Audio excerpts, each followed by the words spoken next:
ભગવતીની વંદના કરી અને કાર્યક્રમના દોરને આગળ વધારવો છે ત્યારે માને પ્રાર્થના કરી અને કાર્યક્રમની આપણે શુભ શરૂઆત કરવી છે.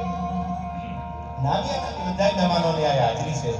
1008 શિવગીરી બાપજી અને શ્રી ચંદનગીરી બાપજીને એકવાર જોરદાર તાળીઓ છે વધાવી લો.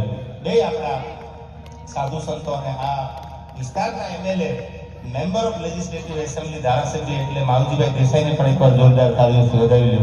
દેસાઈ સાહેબ પધારો. નરેન્દ્રભાઈ પુરોહિત ગૌસેવક ધાનોલ એમને પણ વધાવી લો.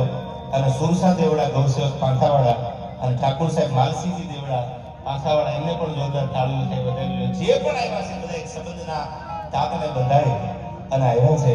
અને એમાં બનાસકાંઠા ઉત્તરમાં અંબાજી આસન ભીમાગઢ ધરણીધર પાલનપુરમાં પાતાળેશ્વર પૂજાતા ભરવે બનાસકાંઠાની ઓળખાણ આપી છે.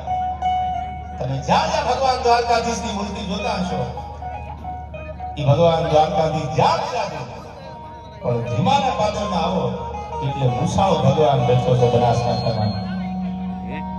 ઉત્તરમાં અંબાજી આસન તો ભીમાગઢ ધરણીધર અને પાલનપુરમાં પાતાળેશ્વર પૂજાતા પરમેહર અને રણના કાંઠે કરે રખો પણ નરેશ્વરીથી નાતો.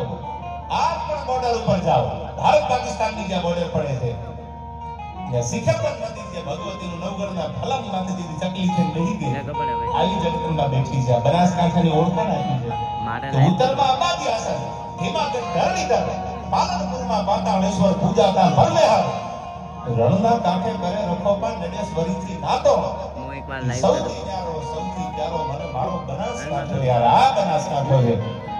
બનાસકાંઠાની ધરતી એનો આકલો એનો પડકારો એનો ભાવ એનો કેળો જુદો પડે છે. અને એવી આપણે માની વંદના કરીને કાર્યક્રમના દોરને આગળ વધારવો છે આ પાંથાવાડાની ધરતીમાં. ત્યારે શું કીધું છે કવિએ?